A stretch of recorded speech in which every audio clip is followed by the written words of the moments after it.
Hello, ನಮಸ್ತೆ ಎಲ್ರಿಗೂ. ಹೇಗಿದ್ರೆ ಎಲ್ಲ ಇವತ್ತಿನ ವಿಡಿಯೋದಲ್ಲಿ ತುಂಬ ಜನರಿಗೆ ಬೇಕಾಗುವಂಥ ಒಂದು ಅತ್ಯಮೂಲ್ಯವಾಗಿರುವಂಥ ಮಾಹಿತಿಯನ್ನು ನಾನು ಶೇರ್ ಮಾಡ್ತಾ ಇದ್ದೇನೆ.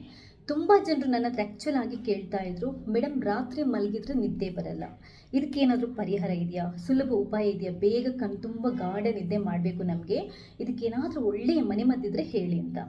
ಅವರಿಗೆ ಇವತ್ತಿನ ವಿಡಿಯೋದಲ್ಲಿ ಎಲ್ಲ ಮಾಹಿತಿಯನ್ನು ಶೇರ್ ಮಾಡ್ತಾ ಇದ್ದೇನೆ. ನಿದ್ದೆ ಬರದಿರೋದಕ್ಕೆ ಕಾರಣ ಏನು, ರಾತ್ರಿ ಮಲಗಿದ ತಕ್ಷಣ ನಿದ್ದೆ ಬರಬೇಕಾದ್ರೆ ಏನು ಮಾಡಬೇಕು, ಎಲ್ಲದನ್ನು ಈ ವಿಡಿಯೋದಲ್ಲಿ ಹೇಳ್ಕೊಡ್ತಾ ಇದ್ದೇನೆ.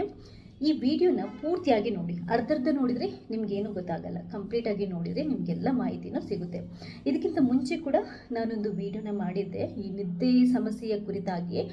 ಆವಾಗ ನೋಡದವರಿಗೆ ಇವಾಗ ಮತ್ತೊಂದು ಸರಿ ನಾನು ಈ ವಿಡಿಯೋನ ಮಾಡ್ತಾ ಇದ್ದೇನೆ. ಮೊದಲನೇದಾಗಿ ಒಂದು ರಿಸರ್ಚ್ ಪ್ರಕಾರ ಇದೆಯಲ್ವಾ, ಭಾರತದಲ್ಲಿ ತುಂಬ ಜನರಿಗೆ, ಇತ್ತೀಚಿನ ಯುವ ಜನಾಂಗ ಅಥವಾ ಇತ್ತೀಚಿನ ಜನರಲ್ಲಿ ತುಂಬ ಜನರಿಗೆ ಈ ನಿದ್ರಾಹೀನತೆ ಪ್ರಾಬ್ಲಮ್ ಇದೆ, ನಿದ್ರಾಹೀನತೆಯ ಸಮಸ್ಯೆ ಇದೆ. ಹಾಗಾದರೆ ಈ ಸಮಸ್ಯೆ ಯಾಕೆ ಬರುತ್ತೆ? ಇದಕ್ಕೆ ತುಂಬಾ ಕಾರಣಗಳಿದೆ. ಮೊದಲನೇದಾಗಿ ನಿದ್ರೆ ಬರೋದಕ್ಕೆ, ಅಂದರೆ ರಾತ್ರಿ ಮಲಗಿದ್ರೆ ಕಣ್ತುಂಬ ನಿದ್ರೆ ಬರೋದಕ್ಕೆ ಏನು ಕಾರಣ ಅನ್ನೋದನ್ನು ಹೇಳ್ಕೊಂಡು ಹೋಗ್ತಾ ಇದ್ದೀನಿ. ಮೊದಲನೇದಾಗಿ ಏನು ಗೊತ್ತಾ, ನಮ್ಮ ಲೈಫ್ ಸ್ಟೈಲು. ಅದು ನಾವು ರಾತ್ರಿ ಹೊತ್ತು ಹೊಟ್ಟೆ ತುಂಬ ತಿನ್ನೋದಿರ್ಬೋದು, ಟೀ ಕಾಫಿಗಳನ್ನು ರಾತ್ರಿ ನಂತರ ಅಂದರೆ ಸಾಯಂಕಾಲ ನಂತರ ಜಾಸ್ತಿ ಕುಡಿಯೋದಿರ್ಬೋದು, ಆಲ್ಕೋಹಾಲ್ ಕುಡಿಯೋದಿರ್ಬೋದು, ಅಥವಾ ಸಿಗರೇಟನ್ನು ಜಾಸ್ತಿ ಸೇದೋದಿರ್ಬೋದು, ಬೇಡದ ಫುಡ್ಗಳನ್ನು ತಿನ್ನೋದಿರ್ಬೋದು, ಮಲ್ಕೊಳ್ಳೋಕ್ಕಿಂತ ಮುಂಚೆ ಜಾಸ್ತಿ ಮೊಬೈಲ್ ನೋಡೋದು, ಟಿ ವಿ ನೋಡೋದಿರ್ಬೋದು, ಇದೆಲ್ಲ ಲೈಫ್ ಸ್ಟೈಲ್ಗೆ ಬರುತ್ತೆ. ಇಂಥ ಚಟಗಳಿಗೆ ದಾಸರ ಆಗಿದ್ರೂ ಕೂಡ ನಾವು ನಿದ್ದೆ ನಮಗೆ ಮಲಗಿದ ಕೂಡಲೇ ಬರಲ್ಲ. ಇವುಗಳನ್ನೆಲ್ಲ ಕೆಟ್ಟ ಹ್ಯಾಬಿಟ್ಗಳು, ಕೆಟ್ಟ ಚಟಗಳು ಅಂತಾರೆ. ಎರಡನೇದೇನು ಅಂತಂದರೆ, ಈ ಕೆಲವರಿಗೆ ನರ ಸಂಬಂಧಿ ಕಾಯಿಲೆಗಳಿರುತ್ತೆ, ಅಂಥವರಿಗೆ ಕೂಡ ನಿದ್ರೆಹೀನತೆಯ ಸಮಸ್ಯೆ ಇರುತ್ತೆ. ಮೂರನೆಯದಾಗಿ ತುಂಬ ಟೈಮಿಂದ ಯಾವುದಾದ್ರೂ ಮೆಡಿಸಿನ್ಸ್ಗಳನ್ನು ತಗೊಳ್ತಾ ಇದ್ದರೆ, ಕೆಲವೊಂದು ಮೆಡಿಸಿನ್ಸ್ಗಳನ್ನು ತಗೊಳ್ತಾ ಇದ್ದರೆ ಅದರ ಸೈಡ್ ಎಫೆಕ್ಟ್ ಆಗಿ ಕೆಲವರಿಗೆ ನಿದ್ರೆ ಬರದಿರುವಂತಹ ಸಮಸ್ಯೆಗಳು ಕಾಡುತ್ತೆ. ನಮ್ಮ ಲೈಫ್ ಸ್ಟೈಲಿಂದಾಗಿ ಮಾಡಿಕೊಂಡಿರುವಂತಹ ಈ ನಿದ್ರೆ ಬರದಿರುವಂಥ ಸಮಸ್ಯೆಯನ್ನು ನಾವು ಆರಾಮ್ಸೆ ಪರಿಹರಿಸ್ಕೊಳ್ಬೋದು. ಕೆಲವು ಟಿಪ್ಸ್ ಹೇಳ್ತಾ ಇದ್ದೀನಿ, ತುಂಬಾ ಸಿಂಪಲ್ ಆಗಿ ಇವುಗಳನ್ನು ಪರಿಹರಿಸ್ಕೋಬಹುದು. ಇದಕ್ಕೆ ಕೆಲವೊಂದು ಮನೆಮದ್ದುಗಳನ್ನು ಕೂಡ ನಾನು ಹೇಳ್ತೀನಿ. ಮೊದಲನೇದಾಗಿ ಎಲ್ಲರಿಗೆ ಮೇನ್ ಆಗಿ ಏನು ಅಂತಂದರೆ, ಲೈಫ್ ಸ್ಟೈಲಿಂದ ನಿದ್ರೆ ಬರದೇ ಇರೋದು. ರಾತ್ರಿ ಆಗ್ತಾ ಇದ್ದಂಗೆ ಅಥವಾ ಸಾಯಂಕಾಲ ನಂತರ ಮೊದಲನೆಯದಾಗಿ ಟೀ ಕಾಫಿ ಕುಡಿಯೋದನ್ನು ಕಮ್ಮಿ ಮಾಡಿ. ಈ ಟೀ ಕಾಫಿಯಲ್ಲಿ ನಮ್ಮ ಮೈಂಡನ್ನು, ನಮ್ಮ ಮನಸ್ಸನ್ನು, ನಮ್ಮ ದೇಹವನ್ನು ಆ್ಯಕ್ಟಿವ್ ಆಗಿಡುವಂಥ ಕೆಲವೊಂದು ಅಂಶಗಳಿರುತ್ತೆ. ರಾತ್ರಿ ಆದ ಹೊತ್ತಲ್ಲಿ ನಾವು ಟೀ ಕಾಫಿನ ಜಾಸ್ತಿ ಕುಡಿಯೋದ್ರಿಂದ ನಮ್ಮ ದೇಹದ ಮನಸ್ಸು ಉಲ್ಲಾಸವಾಗಿರುತ್ತೆ, ಆ್ಯಕ್ಟಿವ್ ಆಗಿ ಇರುತ್ತೆ, ನಿದ್ರೆ ಮಾಡೋಕ್ಕೆ ಬಿಡಲ್ಲ. ಆದ್ದರಿಂದ ಟೀ ಕಾಫಿ ಸಾಯಂಕಾಲ ನಂತರ ಕುಡಿಯೋದನ್ನು ಸ್ಟಾಪ್ ಮಾಡಬೇಕು. ಎರಡನೇದಾಗಿ ಮಲಗೋಕ್ಕಿಂತ ಸ್ವಲ್ಪ ಟೈಮ್ಗಿಂತ ಮುಂಚೆ ನಾವು ಹೊಟ್ಟೆ ತುಂಬ ತಿನ್ನೋದು, ಹೊಟ್ಟೆ ತುಂಬ ನೀರನ್ನು ಕುಡಿಯೋದನ್ನು ಸ್ವಲ್ಪ ಅವಾಯ್ಡ್ ಮಾಡಬೇಕು. ಯಾಕಂತಂದರೆ ಹೊಟ್ಟೆ ತುಂಬ ನಾವು ತಿಂದರೂ ಕೂಡ ಅನ್ಕಂಫರ್ಟೇಬಲ್ ಫೀಲ್ ಇರುತ್ತೆ, ಬಾಡಿ ಲೈಟ್ ಅನಿಸಲ್ಲ, ಸೊ ಮಲಗಿದ ಕೂಡಲೇ ನಿದ್ದೆ ಬರಲ್ಲ. ನೀರನ್ನು ಜಾಸ್ತಿ ಕುಡಿಯೋದ್ರಿಂದ ಏನು ಪ್ರಾಬ್ಲಮ್ ಆಗುತ್ತೆ ಅಂತಂದರೆ, ನಮಗೆ ಮಧ್ಯೆ ಎದ್ದು ಮೂತ್ರ ಮಾಡೋದಕ್ಕೆ ಹೋಗಬೇಕು ಅಂತ ಅನ್ನಿಸ್ತಾ ಇರುತ್ತೆ, ಆವಾಗ ಕೂಡ ನಿದ್ರೆಗೆ ಡಿಸ್ಟರ್ಬ್ ಆಗುತ್ತೆ. ಸೊ ರಾತ್ರಿ ಮಲಗೋಕ್ಕಿಂತ ಮುಂಚೆ ಜಾಸ್ತಿ ನೀರು ಕುಡಿಯೋದನ್ನು ಕಮ್ಮಿ ಮಾಡಬೇಕು. ಎಷ್ಟು ಬೇಕೋ ಅಷ್ಟೇ ನೀರನ್ನು ಕುಡಿಬೇಕು. ಅದು ಮಲಗೋಕ್ಕಿಂತ 1 ಗಂಟೆ ಅಥವಾ 1.5 ಗಂಟೆ ಮುಂಚೆ ನಾವು ನೀರನ್ನು ಕುಡಿದು ಮಲಗ್ಕೋಬೇಕು. ಇನ್ನು ಒಂದು ಮೇಜರಾಗಿ ಹೇಳ್ತಾ ಇದ್ದೇನೆ, ಕೆಟ್ಟ ಚಟಗಳಿದ್ರೆ, ಅಂದರೆ ಆಲ್ಕೋಹಾಲನ್ನು ಕುಡಿದ್ರೆ ಕೆಲವರಿಗೆ ನಮಗೆ ಚೆನ್ನಾಗಿ ಮತ್ತು ಬಂದಾಗ ಆಗುತ್ತೆ, ನಿದ್ರೆ ಬರುತ್ತೆ ಅಂತ ಅನ್ಕೊತೀವಿ. ಆ್ಯಕ್ಚುಲಾಗಿ ಇವಾಗಿನ ಜನಾಂಗ ಅಂದರೆ ಇತ್ತೀಚಿನ ದಿನಗಳಲ್ಲಿ ಏನಾಗಿದೆ, ರಾತ್ರಿ ಲೇಟ್ ನೈಟ್ ತನಕ 3 ಗಂಟೆ 4 ಗಂಟೆ ತನಕ ಆಲ್ಕೋಹಾಲನ್ನು ಕುಡಿತಾ ಪಾರ್ಟಿ ಮಾಡ್ತಾ ಕೂತಿರ್ತಾರೆ. ಅವರು ಬೆಳಿಗ್ಗೆ 4 ಗಂಟೆ ಆದ ನಂತರ ಮಲ್ಕೊತಾರೆ. ಆನಂತರ ನೆಕ್ಸ್ಟ್ ಡೇ ಮಧ್ಯಾಹ್ನ 11-12 ಗಂಟೆ ಆದರೂ ಎದ್ದೇಳಲ್ಲ. ನೆಕ್ಸ್ಟ್ ಡೇ ಬೇಗ ಮಲ್ಕೋಬೇಕು ಅಂತಂದರೆ ನಿದ್ದೆ ಬರಲ್ಲ. ಸೊ ಈ ಕೆಟ್ಟ ಚಟಗಳಿಗೆ ದಾಸರಾಗಿ ನಮ್ಮ ಲೈಫ್ ಸ್ಟೈಲನ್ನು ನಾವು, ಅಥವಾ ಲೈಫ್ ಸೈಕಲ್, ನಿದ್ರೆ ಸೈಕಲನ್ನು ನಾವು ಚೇಂಜ್ ಮಾಡ್ಕೊಂಡಿರ್ತೀವಿ ನೋಡಿ, ಆವಾಗ ಕೂಡ ನಮಗೆ ಡೈಲಿ ನಮ್ಮ ನಿದ್ದೆಯ ರುಟೀನ್ಗೆ ಡಿಸ್ಟರ್ಬ್ ಆಗಿ ನಮಗೆ ನಿದ್ದೆ ಚೆನ್ನಾಗಿ ಬರಲ್ಲ. ಹಾಗಾದರೆ ಏನು ಮಾಡಬೇಕು? ಒಂದೇ ಆನ್ಸರ್, ಈ ಕೆಟ್ಟ ಚಟಗಳಿರುತ್ತಲ್ವ, ಅದನ್ನ ಆದಷ್ಟು ದೂರ ಇಡಬೇಕು. ಒಂದು ವೇಳೆ ಪಾರ್ಟಿ ಅದು ಇದು ಏನಾದರೂ ಇದ್ದರೂ ಕೂಡ ಆದಷ್ಟು ಟೈಮ್ಲಿ ನಾವು ಮನೆಗೆ ಬಂದು ಮಲ್ಗೋದಕ್ಕೆ ನೋಡಬೇಕು. ಲೇಟ್ ನೈಟ್ ತನಕ ಒಂದಿನ ಸ್ಟೇ ಆದರೆ ನೆಕ್ಸ್ಟ್ ನಿಮಗೆ 1 ವಾರ ಬೇಕಾದರೆ ನೋಡಿ, ನಿಮ್ಮ ನಿದ್ದೆಯ ಸೈಕಲ್ ಇದೆಯಲ್ಲ ಸರಿಯಾಗಲ್ಲ. ಆಮೇಲೆ ಈ ನಿದ್ದೆ ಸರಿಯಾಗಿ ಆಗಿಲ್ಲ ಅಂತಂದರೆ ತುಂಬಾ ಸಮಸ್ಯೆಗಳು ಕಾಡುತ್ತೆ.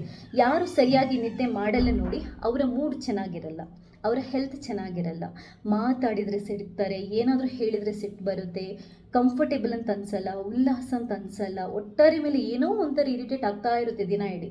ನಿದ್ದೆ ಅವನು ಚೆನ್ನಾಗೇ ಮಾಡಿರ್ತಾನೆ, ಅವನಿಗೆಲ್ಲ ಕೆಲಸನೂ ಖುಷಿಯಾಗಿ ಮಾಡಲಿಕ್ಕೆ ಹೆಲ್ಪ್ ಆಗುತ್ತೆ.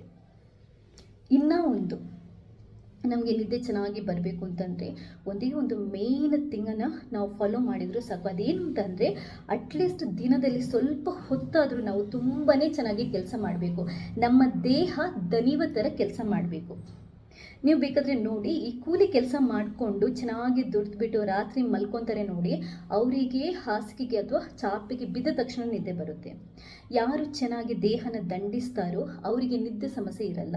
ಆದ್ದರಿಂದ ನಾವು ಎಂಥದೇ ಕೆಲಸ ಬೇಕಾದರೂ ಮಾಡ್ಕೊಂಡಿರಲಿ, ದೇಹಕ್ಕೆ ಒಂದು ಅಥವಾ ಒಂದು ಅರ್ಧ ಗಂಟೆಯಾದರೂ ದಿನಕ್ಕೆ ನಾವು ಆ್ಯಕ್ಟಿವಿಟಿಯನ್ನು ಕೆಲಸನ ಕೊಡಲೇಬೇಕು. ಆವಾಗ ರಾತ್ರಿ ಮಲಗಿದ್ರೆ ಚೆನ್ನಾಗಿ ನಿದ್ದೆ ಬರುತ್ತೆ. ವಾಕ್ ಹೋಗ್ಬೋದು, ಎಕ್ಸಸೈಸ್ ಮಾಡ್ಬೋದು, ಸ್ವಿಮ್ ಮಾಡ್ಬೋದು, ಏನು ಬೇಡ, ಮನೆಯಲ್ಲಿರುವ ಕೆಲಸಗಳನ್ನ ಮಾಡಿಕೊಂಡು ಚೆನ್ನಾಗಿ ಓಡಾಡ್ಕೊಂಡಿದ್ರೆ ಸಾಕು. ರಾತ್ರಿ ಮಲಗಿದಾಗ ಚೆನ್ನಾಗಿ ನಿದ್ದೆ ಬರುತ್ತೆ. ಇನ್ನೊಂದೇನು ಅಂತಂದರೆ, ರಾತ್ರಿ ನಾವು ಮಲಗೋದಕ್ಕೆ ಹೋಗುವಾಗ ನಮ್ಮ ರೂಮಲ್ಲಿ ಅಥವಾ ಮಲಗುವ ಕೋಣೆಯಲ್ಲಿ ಆದಷ್ಟು ಪ್ರಶಾಂತವಾಗಿರೋ ಥರ ನೋಡಬೇಕು. ತುಂಬ ಡಿಮ್ ಲೈಟ್ ಇದ್ದರೆ ಬೇಗ ನಿದ್ದೆ ಬರುತ್ತೆ. ಮಲಗೋಕ್ಕಿಂತ ಮುಂಚೆ ಒಂದು ಸ್ನಾನನೂ ಮಾಡ್ಬೋದು. ಕೆಲವರಿಗೆ ತಲೆಗೆ ಎಣ್ಣೆ ಹಚ್ಕೊಂಡು ನೀಟಾಗಿ ಮಸಾಜ್ ಮಾಡ್ಕೊಂಡು ಮಲಗಿದ್ರು ಚೆನ್ನಾಗಿ ನಿದ್ದೆ ಬರುತ್ತೆ. ಪಾದಗಳಿಗೆ ಕೆಲವರು ಆಯಿಲ್ ಮಸಾಜ್ ಮಾಡ್ತಾರೆ ಮಲಗೋಕ್ಕಿಂತ ಮುಂಚೆ, ಆವಾಗಲೂ ಚೆನ್ನಾಗಿ ನಿದ್ದೆ ಬರುತ್ತೆ.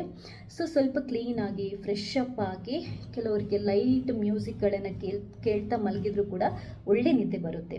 ಒಂದ್ಸರಿ ನಾವು ಬೆಡ್ಡಿಗೆ ಬಿದ್ದ ನಂತರ ಅಂದರೆ ಮಲಗಿದ ನಂತರ ತಲೆಯಿಂದ ಇರುವಂಥ ಎಲ್ಲ ಯೋಚನೆಗಳನ್ನು ದೂರ ಮಾಡಬೇಕು. ಯಾವುದನ್ನು ಥಿಂಕ್ ಮಾಡಬಾರ್ದು. ಫಸ್ಟ್ ಮೈಂಡನ್ನು ಕ್ಲಿಯರ್ ಮಾಡ್ಕೋಬೇಕು ಮತ್ತು ಬಾಡಿಯನ್ನು ರಿಲ್ಯಾಕ್ಸ್ ಮಾಡ್ಕೋಬೇಕು. ನಾವು ಮಲಗಿದಾಗ ಏನಾದರೂ ಥಿಂಕ್ ಮಾಡ್ತಾ ಇದ್ವಿ ಅಂತ ಇಟ್ಕೊಳ್ಳಿ, ನಮ್ಮ ಬಾಡಿ ಎಲ್ಲ ಒಂಥರ ಟೈಟ್ ಆಗಿರುತ್ತೆ, ರಿಲ್ಯಾಕ್ಸ್ ಆಗಿರಲ್ಲ. ಬೇಕಾದರೆ ನೀವು ಅಬ್ಸರ್ವ್ ಮಾಡಿ, ಅದೇ ಮೈಂಡನ್ನು ಒಂದ್ಸರಿ ಫ್ರೀ ಬಿಟ್ಟ ತಕ್ಷಣ ಏನಾಗುತ್ತೆ, ನಮ್ಮ ಬಾಡಿ ಎಲ್ಲ ರಿಲ್ಯಾಕ್ಸ್ ಆಗುತ್ತೆ. ಕೈ ಅಥವಾ ನಮ್ಮ ಕಾಲಿರ್ಬೋದು, ಫುಲ್ ಬಾಡಿ ರಿಲ್ಯಾಕ್ಸ್ ಪೊಸಿಷನಲ್ಲಿ ಯಾವಾಗ ಬರುತ್ತೆ ಆವಾಗ ನಮಗೆ ಬೇಗ ನಿದ್ದೆ ಬರುತ್ತೆ. ಸೊ ಥಿಂಕ್ ಮಾಡೋದನ್ನು ಸ್ಟಾಪ್ ಮಾಡಬೇಕು. ಮೈಂಡನ್ನು ಕಂಪ್ಲೀಟಾಗಿ ಕ್ಲಿಯರ್ ಮಾಡಿಕೊಂಡು ದೇವರ ನಾಮ ಅಥವಾ ಯಾವುದಾದ್ರೂ ಮಂತ್ರನ ನಾವು ಅಂದರೆ ಒಂದು ಸ್ವಲ್ಪ ಧ್ಯಾನಿಸ್ತಾ ಇದ್ದರೂ ಕೂಡ ಕಣ್ಮುಚ್ಕೊಂಡು ನಮಗೆ ಬೇಗ ನಿದ್ದೆ ಬರುತ್ತೆ. ಜಾಸ್ತಿ ಥಿಂಕ್ ಮಾಡಲಿಕ್ಕೆ ಹೋಗಬಾರ್ದು. ಸೊ ರಿಲ್ಯಾಕ್ಸ್ ಮೂಡಲ್ಲಿ ಮೈಂಡನ್ನು ಕ್ಲಿಯರಾಗಿ ಮಾಡಿಕೊಂಡು ನಮ್ಮ ದೇಹನೆಲ್ಲ ರಿಲ್ಯಾಕ್ಸ್ ಪೊಸಿಷನಲ್ಲಿ ಇಟ್ಟರೆ ಕಂಪ್ಲೀಟಾಗಿ ತುಂಬಾ ಬೇಗ ತುಂಬಾ ಚೆನ್ನಾಗಿ ನಿದ್ದೆ ಬರುತ್ತೆ. ಇದಿಷ್ಟ ಆಯಿತು. ಇವಾಗ ಮನೆಮದ್ದನ್ನು ಹೇಳ್ತೀರಿ ಅಂತ ಹೇಳಿದರೆ ಮೇಡಮ್ ಅದು ಏನು ಅಂತ ಕೇಳ್ತೀರಾ? ಒಂದೆರಡು ಮನೆಮದ್ದನ್ನು ಹೇಳ್ತೀನಿ, ತುಂಬಾ ಎಫೆಕ್ಟಿವ್ ಆಗಿರುವಂಥದ್ದು. ಮೊದಲನೇದಾಗಿ ದ್ರಾಕ್ಷಿ, ಒಣ ದ್ರಾಕ್ಷಿ ಇರ್ಬೋದು ಅಥವಾ ಹಸಿ ದ್ರಾಕ್ಷಿ ಇವಾಗ ಸಿಗುತ್ತೆ, ಅದು ಯಾವುದೂ ತೊಂದರೆ ಇಲ್ಲ. ನಾವು ಸಂಜೆ ಟೈಮಲ್ಲಿ ಒಣ ದ್ರಾಕ್ಷಿ ಅಂದರೆ ನೀರಿಗಾಗಿ ಒಂದು ಮುಷ್ಟಿಯಷ್ಟು ದ್ರಾಕ್ಷಿಯನ್ನು ನಾವು ತಿಂದರೆ ತುಂಬ ಬೇಗ ನಿದ್ದೆ ಬರುತ್ತೆ. ದ್ರಾಕ್ಷಿಯಲ್ಲಿ ಒಂದು ಸ್ವಲ್ಪ ಅಂದರೆ ನಮಗೆ ನಿದ್ದೆಗೆ ಹೆಲ್ಪ್ ಮಾಡುವಂಥ ಕೆಲವೊಂದು ಅಂಶಗಳಿರುತ್ತೆ.